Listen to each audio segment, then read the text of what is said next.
Hey, this is Nat, and we're off our couch in Palatka, Florida at Ravine Gardens State Park.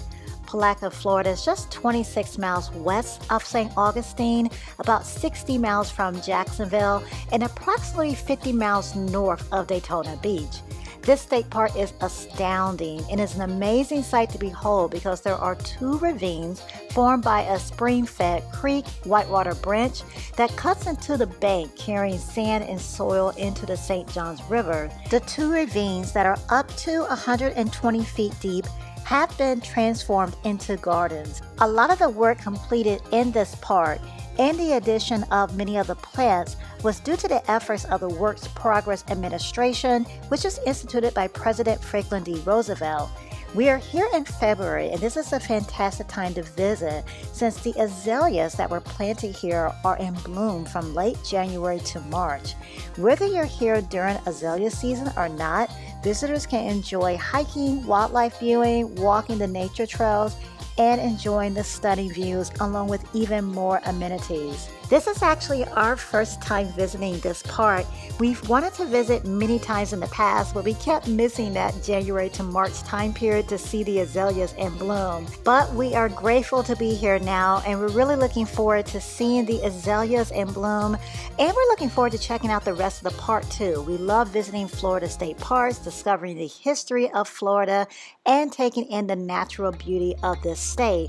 And if that's your thing too, please subscribe and keep getting off the couch with us, please. And if you've been joining us off the couch already, thanks so much. There's lots to see, a lot of walking that needs to be done. So let's get started. First, let's take care of the admission cost as usual. For vehicles, a single occupant vehicle is $4. The cost is $5 if the vehicle is carrying 2 to 8 people. Additional passengers are $2 each, and pedestrians and bicyclists are also charged a $2 per person entrance fee. Fees can be paid at the honor box, and if you do not have cash, the QR code can be scanned, and then fees can be paid by debit or credit card. There is so much to see right here just at the entrance. This grand structure is the FDR, Franklin D. Roosevelt Memorial Obelisk. It is 64 feet high and dedicated to the president who initiated the New Deal, which put many unemployed people to work, many through public works projects that provided a lot of construction in schools, roads, public buildings, and parks such as this park. In Florida, there are actually 9 state parks that were established due to the programs of FDR's New Deal, and Ravine Gardens State Park is one of those 9. This impressive site facing the obelisk is the Court of States, and is even more impressive when the flags are out. The 15-foot limestone pillars have flag stands for each state within the continental United States. The plaques on each pillar also identifies the state's nickname, the state flower, and the date that the state entered the Union. Since the Court of States was built in 1934, Alaska and Hawaii are not included since they were not part of the Union, not part of the United States at that point. The flags are displayed now just on the holidays. This is already an attention-grabbing sight as it is now, with these tall limestone pillars separated by the 3 bubbling fountains. Imagine this with the 48 flags. That would be really cool to see.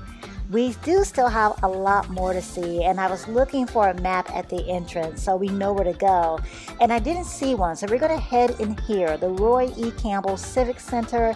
The sign says restrooms and information inside. Perfect. Okay, so we are in the building. It is air conditioned, which is great for those hot days that are on their way. Today is in the high 60s and just beautiful outside, so no need to seek relief from the sun right now. Just looking for information, and there is a stack of information in front of us. A lot of activities that we can enjoy on this beautiful day, and this is the map of the park.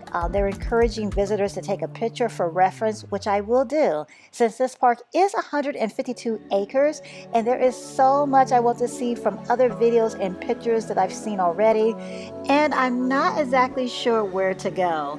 But to add some fun to our confusion, I did grab the scavenger hunt. So let's take this mission on together.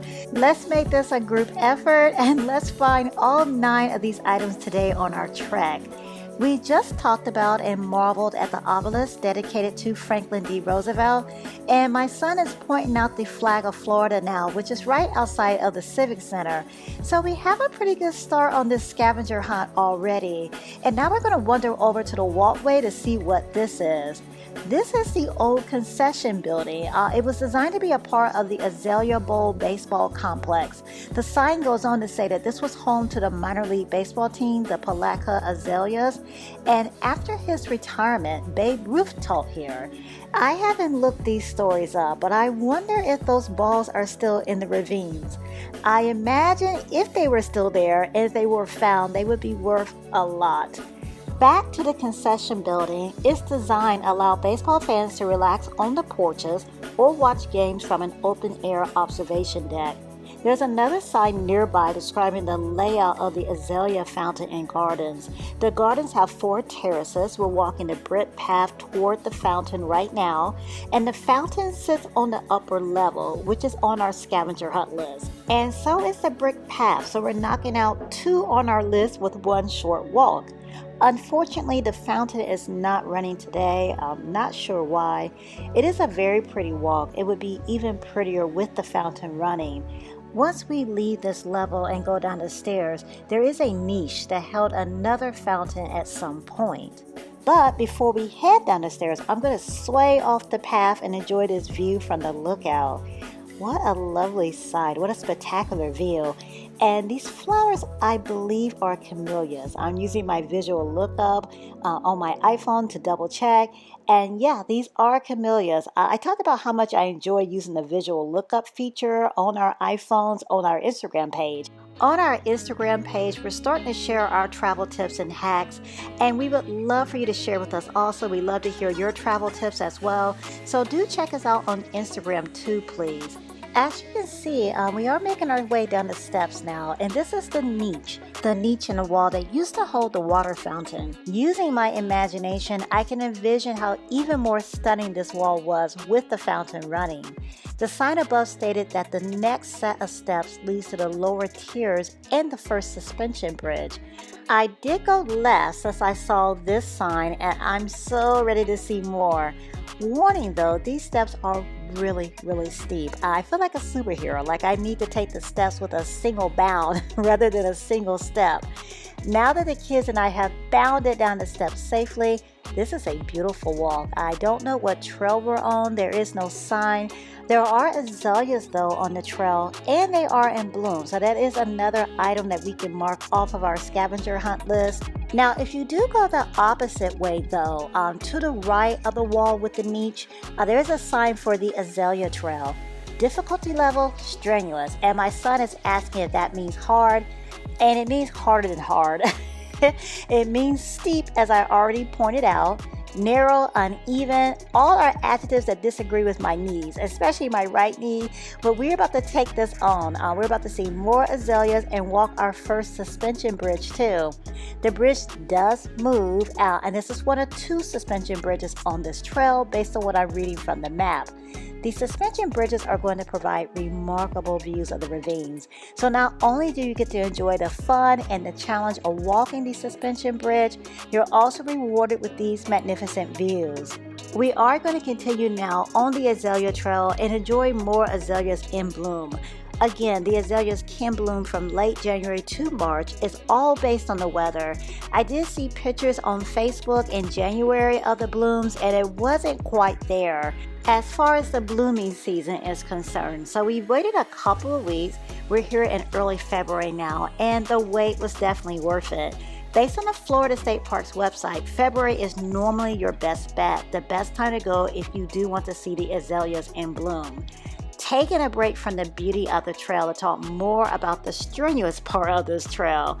You'll want good shoes. I personally did not come prepared. I think you'll want a walking stick too. I definitely want one. London just turned his monopod into a walking stick, and that's a great idea. He hasn't slid or stumbled once.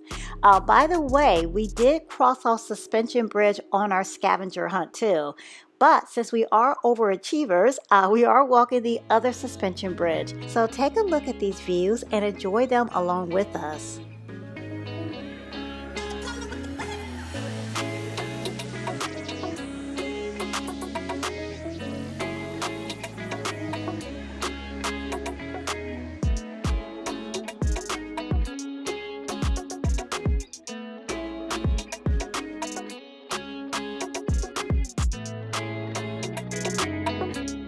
Just lovely, right? So lovely that we have to walk down here and get a better look, a closer view of this scenery. So let's go check that out together.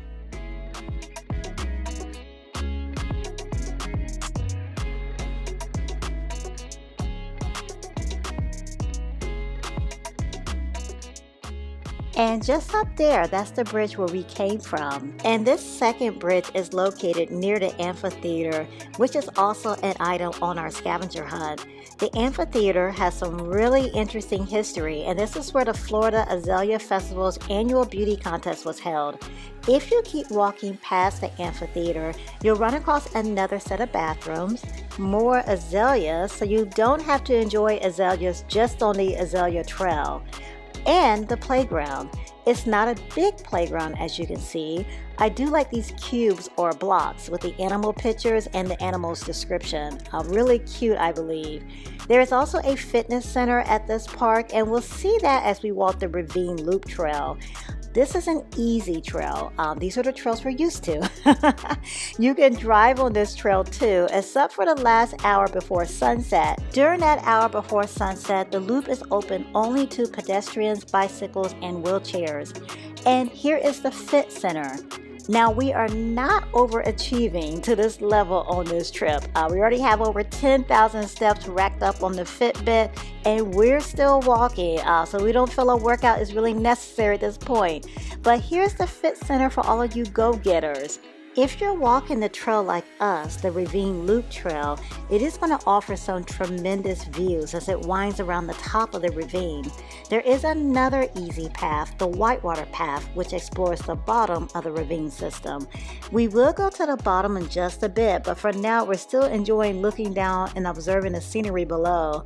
We're also riding across a nature trail while on the Ravine Loop Trail, and to the right, lots and lots of bricks. And if you're observant and curious about why so many bricks, the answer is along the path too. It is a form of erosion control from the 1930s. Well, right now we're just looking for one last item on our scavenger hunt, and we're going to find it on our last trail we're taking on today, the Springs Trail, which is a moderate trail. So we started with strenuous, fell to easy, and then rose back up to moderate. On this trail, we'll just need to watch for exposed roots, and this is where we'll find the springs. These are the springs that are responsible for creating the ravines, the springs which cause the erosion over thousands of years to create the park that we are enjoying today. Wow, there is so much to see and do at this state park. Unbelievable how much there is to enjoy. I love these stairs over here too, another feature of this trail. And now that we've explored a good amount of this park, as much as our legs can handle, tell us what is your favorite feature, your favorite part of the park.